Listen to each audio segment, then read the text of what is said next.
자, 우리가 붙잡을 언약의 말씀의 제목은 나를 성경적으로 바꾸자라는 제목입니다.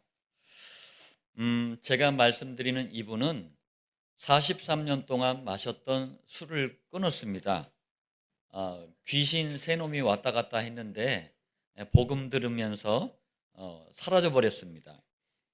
또 교회와 목장을 위해서라면 가장 앞장서셔요. 그리고 식당에서는 이 여성들에게 가장 사랑받는 분입니다. 지금 이렇게 나열한 내용만 들어도 대단한 일이거든요. 그런데 이분은 자신을 성경적으로 바꾼 분이에요. 그렇다고 여러분 오해는 하지 마실 바랍니다. 대단한 인격 수준, 윤리, 도덕 뭐 이걸 갖췄구나 그 얘기가 아닙니다. 복음의 비밀과 능력을 체험했다라는 그런 말씀을 드리는 거예요. 자, 성경적으로 나를 바꾸는 것이 얼마나 중요한가 한 분 한 분을 볼 때마다 저는 감사함으로 생각을 합니다. 자, 서론인데요. 오늘 제목이 나를 성경적으로 바꾸자입니다. 그럼 첫 번째, 먼저 제목 중에서 바꾸자라는 말의 의미를 좀 이해를 잘 해야 되겠습니다. 바꾼다는 것은 한자어로 개혁이라 그래요. 새롭게 뜯어 고친다 이런 의미가 들어있어요. 또 바꾸자를 영어로 표현할 때는 리폼이라고 합니다. 리폼. 이게 새롭게 뜯어 고친다라는 개혁하고 의미가 똑같습니다. 두 번째, 세상에서도 개혁을 말하지만 교회에서도 이 리폼, 곧 개혁을 많이 말합니다. 여기에는 배경이 있어요. 중세 시대에 그리스도를 막으려는 적 그리스도 단체, 로마 종교인 천주교가 겉으로는 이제 그리스도를 따르는 척 했어요. 그러면서 실제로는 미신, 우상 종교를 유럽 전체에다가 퍼뜨려 버렸어요. 그 후유증을 지금도 유럽 대륙이 앓고 있는 거예요. 여러분, 세상의 모든 문제는 단순한 문제가 아니고 영적인 부분의 문제예요. 자, 그리고 성경을요, 교황, 그리고 신부들만 읽게 한 거예요. 그러면서 자기들 마음대로 해석을 해버려요. 그리고 진짜 그리스도를 믿는 성도들은 마녀 사냥, 이런 이름 갖다 이제 뒤집어 씌워가지고 핍박하고 죽이고 그랬어요. 자, 이때 하나님께서는 천주교 사제였던 마틴 루터를 부르십니다. 그래서 마틴 루터를 사용하셔서 1517년 그리스도를 따르는 것처럼 속이는 천주교를 이 흑암 종교를 개혁하는 리폼하는 이 일을 시작하신 거예요. 자, 그리고 세 번째, 이런 개혁에 성경적인 신학적인 배경을 만들어주고 오직 성경, 오직 복음, 오직 하나님께 영광 이런 이제 구호를 외치면서 이렇게 해야 된다. 큰 역할을 한 믿음의 사람이 바로 존 칼빈이었습니다. 존 칼빈을 중심으로 로마 종교인 천주교를 개혁하고 초대교회처럼 오직 성경으로 돌아가자. 초대교회가 붙잡았던 오직 그리스도께로 돌아가자.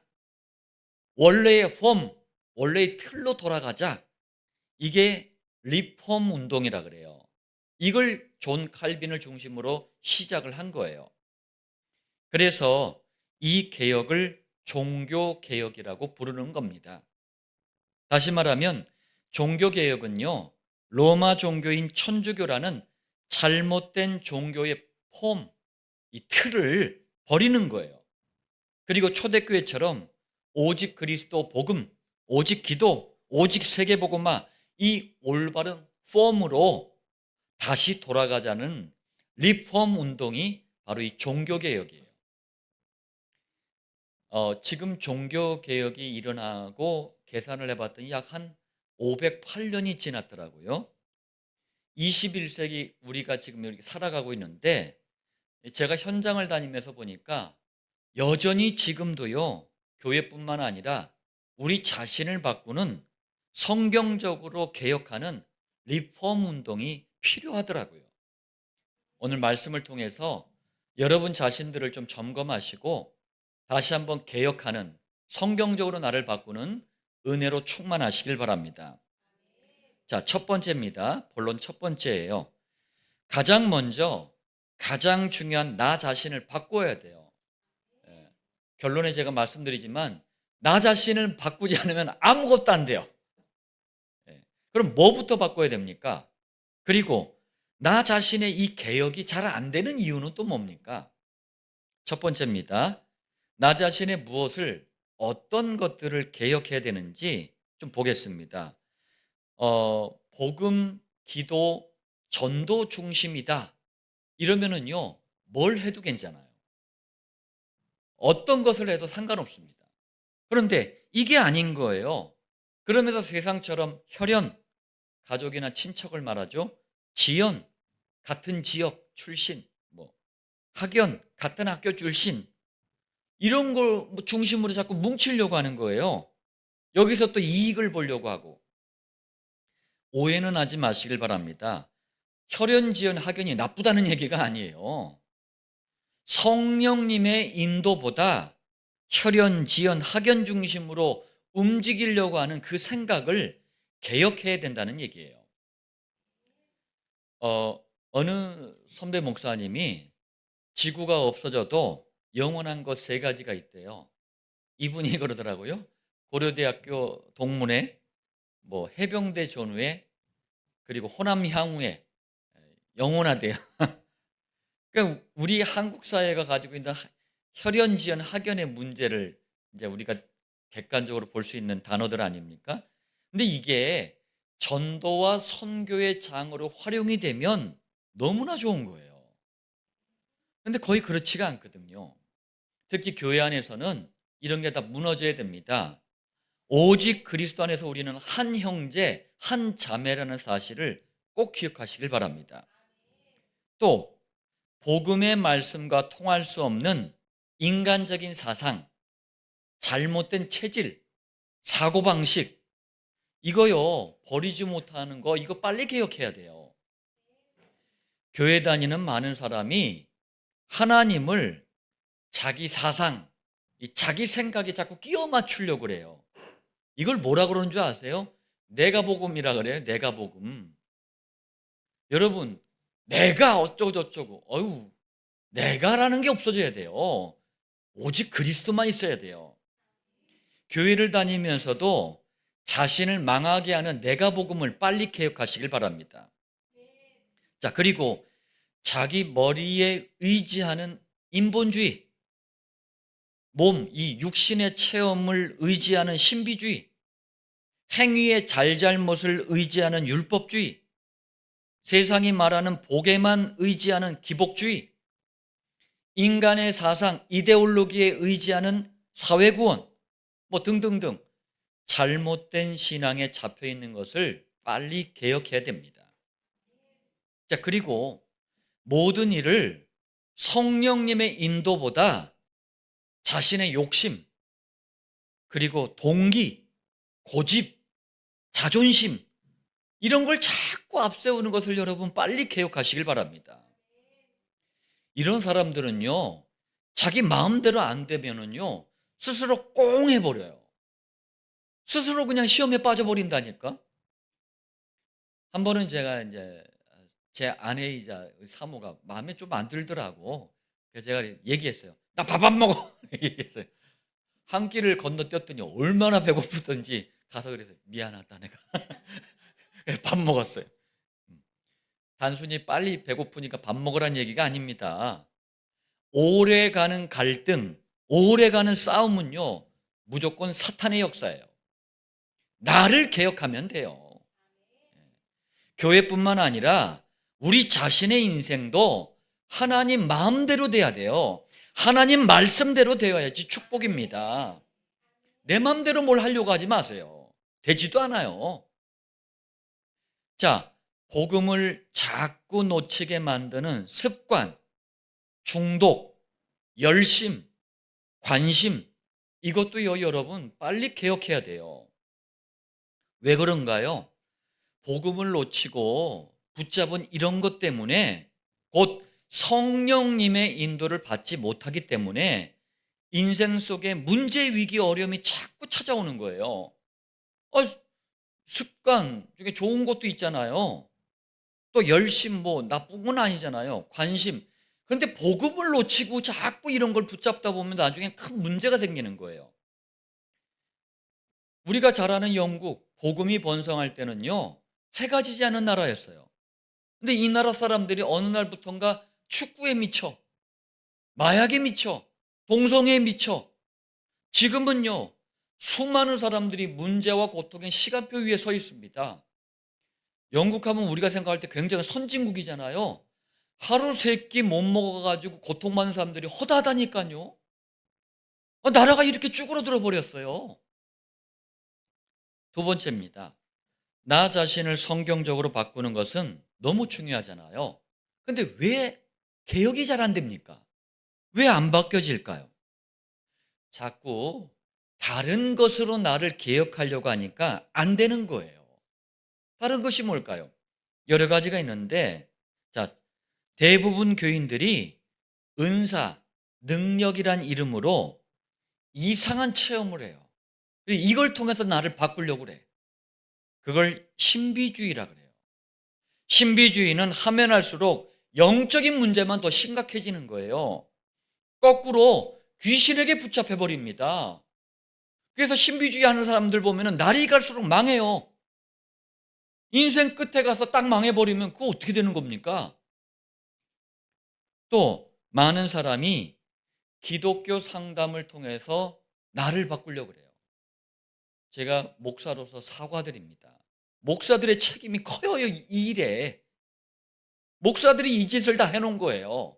여러분, 기독교 상담이라면 말 그대로 기독이라는 게 뭐냐면 그리스도를 한자어로 기독이라 그래요. 기독. 중국에서 찌두 이럽니다. 기독, 그리스도라는 말이에요. 그럼 기독교 상담이라는 말은 뭐예요? 그리스도만 말하고 그리스도라는 해답을 주는 상담이다, 이런 말이에요. 원죄 사단 지옥 문제가 뭔지, 그리스도가 무슨 말이고 그리스도가 어떻게 이 문제를 해결하셨는지 말해주는 상담이 기독교 상담이에요. 그런데 기독교 상담하는 목사들, 사모들, 교인들 한번 보세요. 단 한 번도 그리스도 얘기를 안 해. 그러면서 세상 상담 이론을 자꾸 떠들어요. 목사들, 교인들 스스로가 복음은, 그리스도는 부족하다, 능력이 없다라고 스스로 인정하는 거예요. 그게 분명히 말합니다. 이사야서 9장 6절, 한 아기가 우리에게 낳고 한 아들을 우리에게 주신 바 되었는데, 한 아기, 한 아들, 도대체 누굽니까?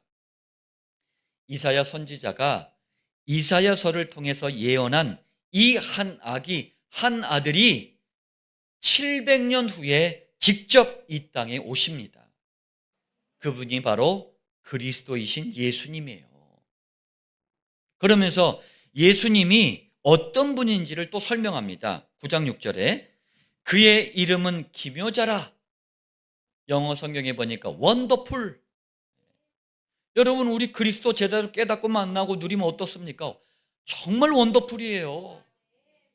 그리고 모사라, 카운슬러, 전능하신 하나님이라, 더 마이티 갓, 영존하시는 아버지라, 더 에버래스팅 파더, 평강의 왕이라, 더 프린스 오브 피스. 킹이 아니에요. 영어 성경에는 프린스라고 되어 있어요. 해석은 왕이라고 했지만 이유가 있습니다. 자, 그런데 여기에서 모사를 카운슬러라고 했어요. 카운슬러. 무슨 말이죠? 예수님은 우리의 상담자이세요. 우리 한 사람 한 사람의 깊은 속마음을 누가 알아줍니까? 나 자신의 감춰진 상처, 아픔, 고민, 염려를 누가 이해를 해줘요? 우리 마음속에 우리를 가장 잘 아시고 가장 잘 이해하시고 해답과 응답을 주실 상담자 그리스도가 계시는 거예요. 그래서 구원받은 성도는 세상의 상담이 필요하지 않는 거예요. 자, 본론 두 번째입니다. 나 자신을 성경적으로 바꿔야 되는데 자신을 성경적으로 개혁한 성도의 모델이 있어요. 그분이 바로 세례를 베푸는 요한, 곧 줄여가지고 세례 요한이라고 합니다. 자, 첫 번째, 이 세례 요한이라는 분이 어떤 분인지 봐야 되겠는데 영육간에 정말 대단한 배경을 가지고 있었어요. 누가복음 1장 15절에 포도주나 독한 술을 마시지 아니하며, 단순히 술 끊었다는 얘기가 아닙니다. 세상의 쾌락을 추구하지 않았다는 거예요. 그러면서 오직 복음만을 위해서 평생 헌신한 나시린이라는 말입니다. 이게 나시린의 의미가 제가 지금 쭉 나열한 그런 의미예요. 또 세례 요한은요, 부모님의 영적인 배경도 너무 좋았어요. 예수님이 이 땅에 오실 때 태를 빌렸잖아요. 태라는 게 어머니가 아이를 잉태하는 그 장소가 태잖아요. 이 태를 빌린 육신의 어머니 이름이 마리아예요. 마리아에게 가브리엘이라는 천사장이 나타나가지고 이렇게 말합니다. 누가복음 1장 36절, 보라, 네 친족은 아주 가까운 친척을 친족이라 그래요. 엘리사벳도 늙어서 아들을 배었느니라. 세례 요한의 어머니 성함이 엘리사벳이에요. 그런데 예수님의 육신의 어머니 마리아와 뭐예요? 친척이었던 거예요. 여기에다가 누가복음 1장 5절에 보니까 유대왕 헤롯 때에, 그러면서 또 후반에 제사장 한 사람이 있었으니 이름은 사가랴요라고 되어 있습니다. 세례 요한의 아버지 사가랴는 예배를 섬기는 제사장이었어요. 여기까지만 봐도 참 대단한 거예요. 이게 영적인 의미를 알고 보면 정말 엄청난 거거든요. 그런데 이 정도가 아니에요. 누가복음 1장 6절, 이 두 사람이 하나님 앞에 의인이니, 그리스도를 아는 사람이 의인이에요. 주의 모든 계명과 규례대로, 계명과 규례는 성경을 말씀하는 겁니다. 흠이 없이 행하더라. 요만큼의 잘못도 안 했다, 그 말이 아니에요.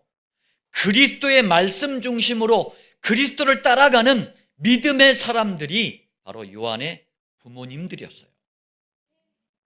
그렇기 때문에 세례 요한을 향해서 누가복음 1장 15절, 모태로부터, 모태라는 게 어머니 태속 아닙니까? 성령의 충만함을 받아. 이 말씀을 교인들이 자꾸 오해를 하더라고요. 그래서 지어낸 단어가 성경에도 없어요. 신학에도 없는데 모태신앙이라는 말을 그래서 만들어 놓은 거야. 아니에요. 이건 그런 의미가 아니에요. 모든 사람은 창세기 3장 아래 태어난 모태 죄인이에요. 그럼 이게 무슨 말입니까? 신앙의 좋은 영향을 태 속에 있을 때부터 받고 자라났다, 그 얘기예요.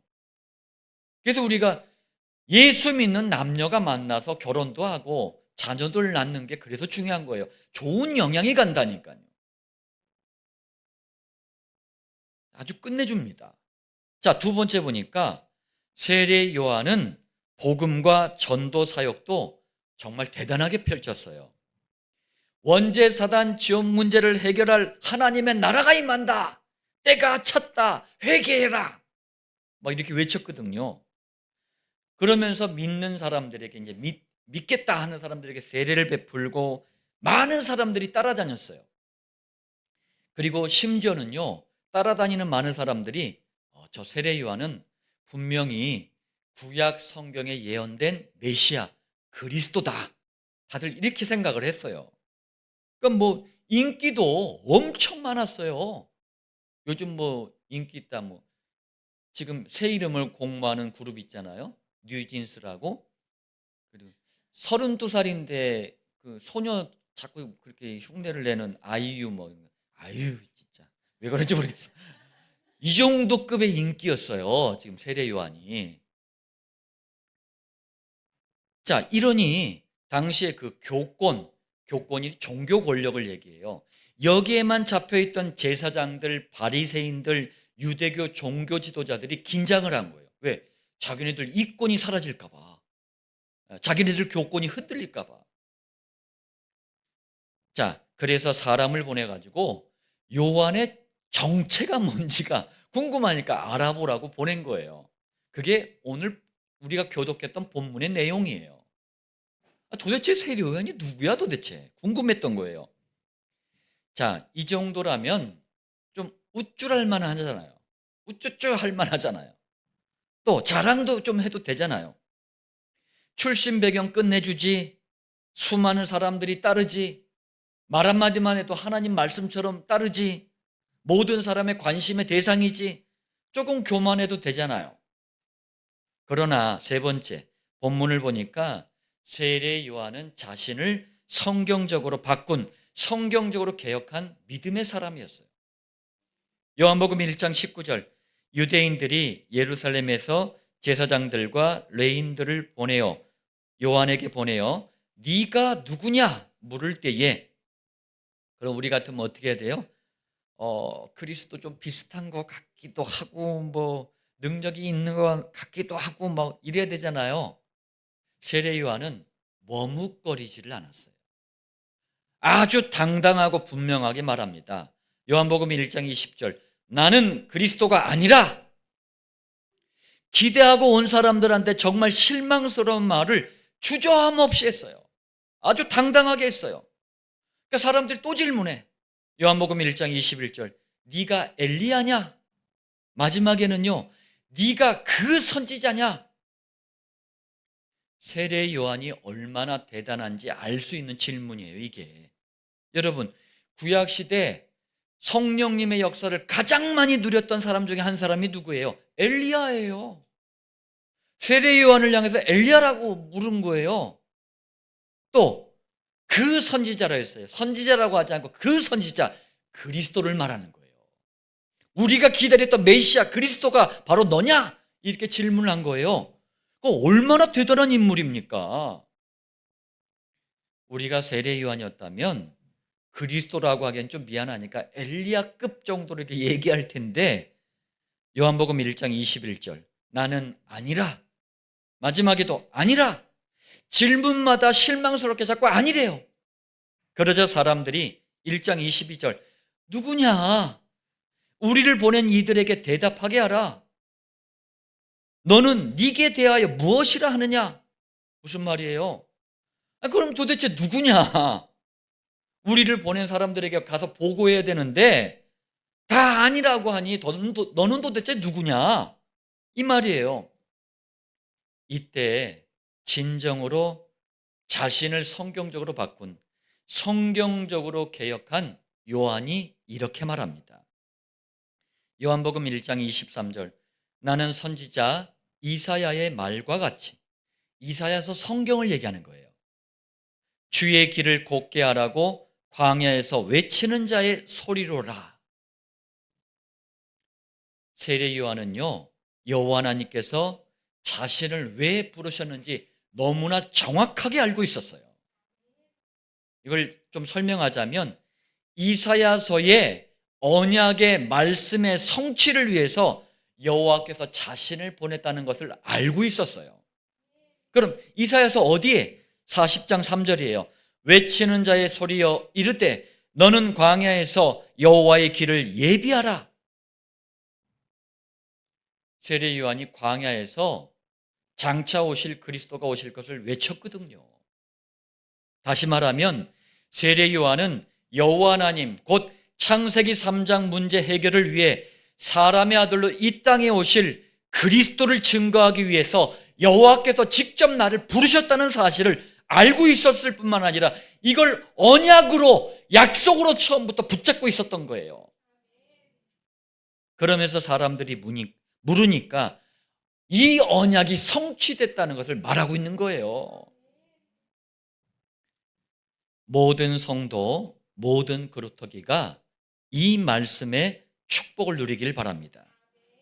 여러분 한 사람 한 사람은 여호와께서 말씀의 성취, 언약의 성취를 위해서 부르신 거예요.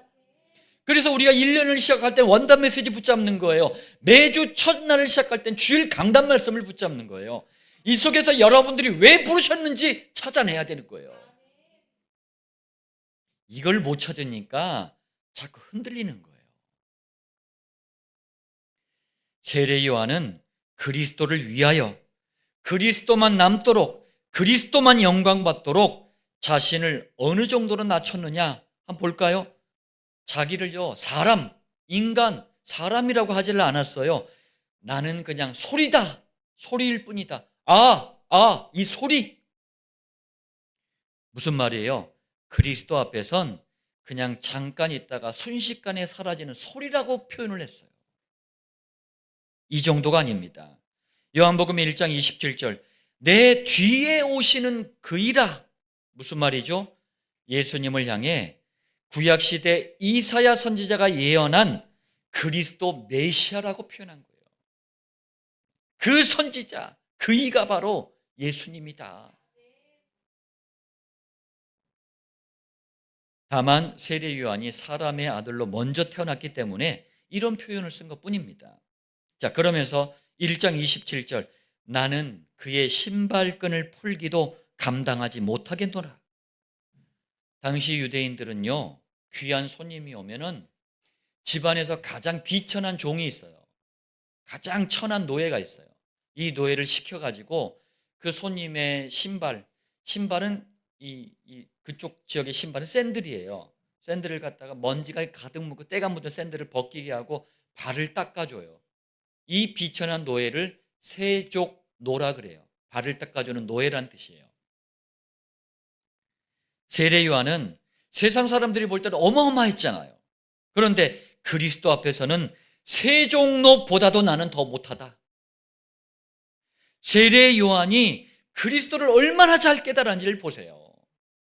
그리스도를 얼마나 누리고 있었는지, 그리스도를 통해서 얼마나 자기 자신을 개혁했는지 한번 보세요.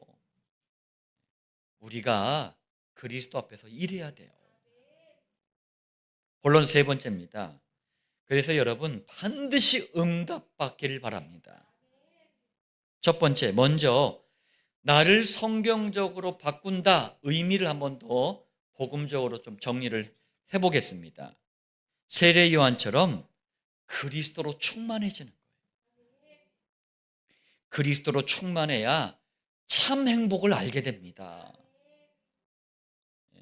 우리가 여러분 문제, 사건, 위기, 어려움과 상관없이 언제 행복을 맛봤죠? 한번 생각해 보세요. 그리스도로 충만할 때였어요. 또 그리스도로 완전히 인생의 결론이 나는 거예요. 그게 나를 바꾸는 성경적인 개혁이에요. 그리스도로 인생의 결론이 나야 참 만족을 알게 됩니다. 결론이 안 되니까 모든 게 불만족인 거예요. 내 마음에 들질 않는 거예요. 또 그리스도는 모든 것이다. 이 고백이 되어져요. 그리스도가 모든 것으로 진실로 고백이 되어져야지 참 평안을 알게 됩니다. 그리고 이때부터 세례 요한처럼 성경적으로 바뀐 나, 개혁된 나를 그때 만나게 되는 거예요. 다른 방법은 없습니다. 다른 것 자꾸 붙잡지 마세요. 두 번째, 그렇다면 나 자신이 진짜 그리스도로 충만한지, 그리스도로 인생의 결론이 났는지, 그리스도가 모든 것으로 고백되는지 어떻게 알 수 있습니까? 제가 교인들은 이걸 불가능한 일이니까 성도님들 이렇게 만나서 대화할 때 저는 이것 가지고 기준을 삼는 거예요. 그리스도로 그 사람이 충만한지, 결론이 났는지, 진짜 모든 것으로 고백하는지 알 수 있는 것들이 있어요. 평상시 삶의 현장에서 이 사람이 무엇에 관심이 있는지, 어디에 민감한지를 보면 알 수가 있어요. 또 부부간에도요, 대화하는 내용이 뭔지를 들어보면 알 수 있어요. 자녀에게도요, 뭘 말하는지 들어보면 알 수 있어요. 사람은요, 어쩔 수가 없어요. 내 속에 있는 건 반드시 나오게 돼 있어요. 삶의 관심이 불신자랑 똑같아. 그런데 나는 그리스도 충만하대. 참 곤란한 거예요. 이건 대책이 없어요. 그럼 부부간에도 만나면 늘 싸워. 자녀한테도 늘 부정적인 메시지만 던져. 그래 놓고 그리스도로 결론 났대. 그리스도가 모든 것이 돼. 이걸 뭐라고 하냐면 정신승리라 그래요. 이건 치유받아야 돼요. 이만큼 나를 못 보는 거예요, 지금. 21세기 안디옥 교회와 7천 목장의 모든 성도, 모든 그루터기는 말로만 하는 게 아니에요. 세례 요한처럼 실제로 나 자신을 성경적으로 바꾸는 개혁, 이 응답이 있기를 바랍니다. 자, 결론입니다. 서론에 제가 얘기를 했어요. 나를 바꾸는 게 좀 중요하다. 왜 그러냐면 내가 복음화, 이게 나를 바꾸는 성경적인 개혁이에요. 내가 복음화가 곧 세계 복음화라니까요. 내가 그리스도로 복음으로 계속 바뀌어야지, 성경적으로 개혁돼야지만 시대와 현장도 바뀌는 거예요. 그래서 내가 복음화가 세계 복음화예요. 내가 바뀌지 않으면 시대와 현장은 물론이고 아무것도 개혁이 안 돼요. 저도 자녀를 키우면서 자녀들한테 왜 불평불만이 없겠어요. 근데 가만히 때로는 짜증도 내고 그랬는데 가만히 생각해 보니까 다 내 잘못이 크더라고. 오히려 아이들은 더 훌륭했어요. 자녀들은 저보다 더 훌륭하더라고. 더 이해력도 있고 또 포용해주고 그러더라고요. 내가 어른인 내가 더 부족하더라고. 내가 바뀌지 않으면요, 아무도 안 바뀌어요. 첫 번째입니다. 그래서 가장 중요한 나 자신을 성경적으로 바꾸기 위해 그리스도 복음에 집중하는 거예요. 그리스도께 집중하는 그 시간이 그리스도만 선포되는 강단 말씀입니다. 강단 말씀은 나 자신을 그리스도로 충만하게 해줘요. 두 번째, 그리스도 이 복음이 담긴 강단 말씀을 나 자신의 것으로 계속 각인, 뿌리, 체질화하는 개인적인 시간을 반드시 가져야 됩니다. 그리고 6일 동안 삶의 현장에서 이걸 지속해야 돼요. 그걸 정식기도라 그래요. 정식기도는 나 자신을 날이 갈수록 그리스도로 인생의 결론을 딱 내어줘요. 세 번째, 나 자신을 바꾸는 강단 말씀 그리고 정식기도가 되어지면 시대와 현장을 바꾸는 하나님의 시간표가 내 삶의 현장에 드디어 주어지게 되는 거예요. 그래서 전도가 되어진다라고 하는 거예요. 그게 목장입니다. 목장은 하나님께서 자신을 성경적으로 개혁한 일꾼에게 주시는 시대와 현장을 개혁하는 시간표예요. 목장의 응답을 맛볼수록 그리스도가 모든 것이구나, 그 고백이 되어집니다. 여러분, 우리가 요한복음을 통해서 중요한 메시지들을 지금 받고 있습니다. 우리 자신을 돌아보고 가정을 돌아보고 교회를 돌아보고 시대와 현장을 돌아보면서 끊임없이 세례 요한처럼 우리 자신을 개혁하는 응답이 있기를 살아계신 주 예수님의 이름으로 축원드립니다.